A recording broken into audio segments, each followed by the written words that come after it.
Bienvenue sur Africa 24 dans cette nouvelle édition du QG News. Voici les titres de l'actualité. Le Burundi va adopter le visa touristique unique de la communauté est-africaine avant décembre 2018. Avec cette réforme, le pays espère atteindre plus de 50 millions de dollars de recettes touristiques à l'horizon 2020. Au Cameroun, le budget d'investissement public est publié. Ce document contient entre autres l'ensemble de toutes les opérations d'investissement public réalisées et livrables en 2018. Et puis un évêque sud-soudanais réfugié en Ouganda vole au secours de ses compatriotes déplacés. Monseigneur Emmanuel Muri fournit dans l'enceinte de son église un abri à plusieurs familles. C'est un grand pas vers l'intégration sous-régionale après l'Ouganda, le Kenya et le Rwanda. Le Burundi s'apprête à adopter le visa unique touristique de la communauté est-africaine. La décision, qui sera effective avant décembre 2018, permettra, selon les autorités burundaises, d'améliorer les recettes de l'activité touristique. Corinne Kamsofem. L'intégration sous-régionale se porte bien en Afrique de l'Est avec la récente annonce de la ministre burundaise à la présidence chargée des affaires de la communauté est-africaine, Isabelle Dahayo, qui fait état de l'entrée en vigueur au Burundi du visa unique touristique avant décembre 2018. Ainsi, la communauté est-africaine porte à 4 le nombre de pays disposant de cet outil intégrateur. La communauté d'Afrique de l'Est est connue déjà comme étant l'une, sinon la communauté la plus avancée en matière d'intégration. Donc, pour le Burundi, il est question de sortir de l'isolationnisme économique et de se reconnecter à ses réseaux diplomatiques. Et c'est ainsi, pour la communauté d'Afrique de l'Est, un moyen de renforcer son marché commun. Parce que le visa est construit sur le modèle du Schengen européen. Mais c'est un Schengen d'Afrique de l'Est. Et donc, il offre une zone de mobilité préférentielle à l'ensemble des pays. Et déjà, les projections sur l'activité touristique au Burundi prévoient une embellie à l'horizon 2020. Selon la ministre, les recettes pourraient augmenter de façon spectaculaire, passant de 5 millions de dollars à l'heure actuelle à 50 millions de dollars en 2020. C'est un catalyseur en réalité pour le tourisme parce que vous verrez dans son contenu, ce qui est offert, c'est un visa et une période de 90 jours. En réalité, c'est une liberté de mouvement pour le séjour, une liberté de séjour en réalité. Donc, elle va doper les flux de mobilité pour les ressortissants de l'ensemble des pays. Mais en cela, il faudrait déjà que les coûts de transport correspondent à la bourse des citoyens moyens. C'est en août 2013 au Kenya que le projet d'un visa unique dans la communauté est-africaine avait été adopté. Avant le Burundi, 3 pays dont l'Ouganda, le Kenya et le Rwanda l'avaient déjà mis en œuvre. En attendant que la Tanzanie et le Soudan du Sud adhèrent à leur tour au visa unique, le Burundi compte bien tirer tous les dividendes possibles de cette ouverture avec son potentiel touristique. Ils sont plus de 900 étudiants gabonais vivant en France. Depuis quelques mois, ils affirment ne pas avoir reçu leur bourse d'études. Une situation de précarité qui a entraîné plusieurs manifestations à Paris. Aissatou Diamanka Besland. Mercredi 3 janvier 2018, des étudiants gabonais réunis dans un collectif ont fait un sitting à l'ambassade du Gabon, puis dans les locaux de Campus France à Paris. Leur objectif, demander aux autorités gabonaises le paiement de leur bourse, un apport financier obligatoire pour l'organisation de leur vie quotidienne d'étudiants à l'étranger. Ces non-paiements de bourses qui ont duré 3 mois ont eu des incidents directs sur la vie de l'ensemble des boursiers gabonais vivant en France. Ce sont des conséquences liées à la vie quotidienne des étudiants. Je prends l'exemple du transport, les factures d'électricité, de chauffage, de téléphone, des moyens de déplacement pour aller en bibliothèque, dans les laboratoires et dans les universités, le paiement de logement en cité universitaire et même chez les particuliers, etc. Même le renouvellement des titres de séjour. Parce que si vous n'avez pas à avoir une inscription pour l'année en cours, vous ne pouvez pas avoir un titre de séjour. Le collectif a déjà alerté les autorités de tutelle qui ont donné une réponse partielle à leur situation de précarité. C'est la première fois que le Gabon affiche un retard de paiement des bourses de ses étudiants vivant en France. Je porte d'ailleurs confiance aux autorités, de toutes les façons ce sont les autorités de ce pays, de régulariser au plus vite cette situation. Car pour l'instant, c'est le status questionis, c'est-à-dire le même état de la question.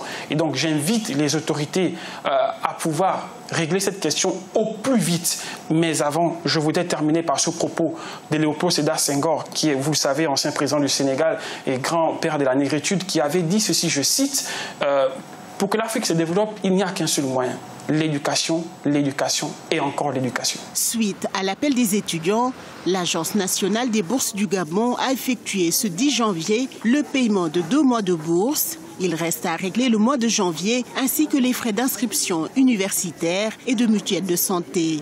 Le collectif est formel. À partir du 20 janvier, ils iront camper de manière définitive et jusqu'au paiement régulier de leur bourse dans les locaux de Campus France. Rien qu'en France, on compte plus de 900 boursiers gabonais. Aujourd'hui, leur seule priorité est de voir leur situation se régulariser le plus rapidement possible. Baisse du budget d'investissement public au Cameroun. Il a été publié depuis quelques jours et pour cette année, le gouvernement met l'accent sur les infrastructures nécessaires à l'organisation de la Coupe d'Afrique des Nations de 2019, mais pas que. La poursuite de la mise en œuvre du plan triennal spécial jeune est également priorisée. Badawi Adidjatou. L'État du Cameroun compte apurer la dette intérieure en 2018. C'est le montant de 560 milliards de francs CFA que le Trésor public compte alors débloquer en ce sens. Cette dette intérieure, qui en 2016 était de 402,9 milliards de francs CFA selon la Caisse autonome d'investissement, a quasiment grimpé en 2017 pour atteindre 1047 milliards de francs CFA. L'État fait bien, à mon avis, de régler cette partie de la dette intérieure parce que ce n'est que par ce moyen-là qu'on peut relancer la demande intérieure. C'est par ce moyen-là qu'on permet également aux entreprises d'investir pour être en mesure de satisfaire cet accroissement de la demande intérieure. En août 2017, l'État s'est engagé à solder 180 milliards de francs CFA au profit des entreprises. Au cours des 5 premiers mois de cette année, il a pu investir 98 milliards de francs CFA, l'équivalent de 46,9% du service total. Avec ses 560 milliards de francs CFA, l'État aura réglé en tout près de 900 milliards de francs CFA de dette. Une initiative portée par un programme de relance économique engagé depuis la remontée des cours du pétrole. Au-delà du fonctionnement normal de l'économie et des grands équilibres macroéconomiques, le pays a été obligé d'investir énormément dans des opérations sécuritaires. Cette volonté affichée de l'État du Cameroun devrait à court terme permettre de renforcer les crédits des entreprises, régler les factures des prestataires ou encore de rembourser les crédits TVA. La Caisse autonome d'investissement a annoncé que l'État pensait encore à recourir à des émissions pour s'acquitter de ses dettes dans le long terme. La mesure, qui ne fait pas l'unanimité, est considérée comme une pression de plus sur le service de la dette du pays. Rappelons que l'État du Cameroun a une dette extérieure de 3 991 milliards de francs CFA, dont 111,2 milliards de francs CFA seulement ont pu être apurés en 2017. Le Sénégal est en deuil. Le khalife général de la confrérie mouride Serigne Sidi Mokhtar Mbacké est décédé dans la nuit du mardi au mercredi 10 janvier d'une longue maladie à 92 ans. Le 7e khalife de Touba a présenté l'islam comme une religion de paix. Bâtisseur connu pour ses discours unificateurs, il était présenté comme le serviteur de toutes les confréries et également comme le défenseur des communautés oppressées. Il avait par exemple invité des membres de la communauté Rohingya de Birmanie en 2017 au Grand Magal. Alors que le conflit sud-soudanais s'enlise et que des milliers de personnes s'exilent en Ouganda, un homme leur vient en secours. Il s'agit de l'évêque Monseigneur Emmanuel Murier, également déplacé. Il fournit dans l'enceinte de son église un abri à des douzaines de familles. Ashley Duprat. Chaque dimanche, Monseigneur Emmanuel Murier réunit ses fidèles du camp de Parolinia au nord de l'Ouganda. Des fidèles en provenance du Sud-Soudan, du comté de Kajo-Keiji, ville devenue fantôme à la suite des combats qui déciment la population depuis 4 ans. L'évêque anglican, tout comme ses fidèles, est lui aussi réfugié. Pour lui, faire suivre son église était une évidence. Quand les gens se sont déplacés en grand nombre et que je suis resté sans personne, c'était terrible. Tous les gens ont déménagé. Nous ne pouvions pas rester là sans les gens parce que j'étais appelé à être un leader pour les gens. Par un gardien des terres, des arbres ou des maisons, je devais prendre soin des gens. Plus d'un tiers des 12 millions de citoyens du pays ont été contraints de fuir leur maison suite à la guerre qui perdure depuis 4 ans au Soudan du Sud. Parmi ces 185 000 réfugiés, le camp de Parolinia compte d'anciens détenus qui doivent pour bon nombre d'entre eux leur libération à l'évêque. Je tenais à remercier sincèrement l'évêque pour tout le temps qu'il a passé à suivre mon cas et à suivre les cas d'autres personnes qui sont en vie aujourd'hui. Sans lui, beaucoup d'entre nous seraient morts, beaucoup d'entre nous auraient été tués. L'évêque retourne régulièrement au Soudan du Sud pour y organiser des convois afin d'aider les déplacés n'ayant pas encore traversé la frontière. Pour rappel, en 2017, par mois, on comptait 35 000 nouveaux déplacés sud-soudanais en Ouganda.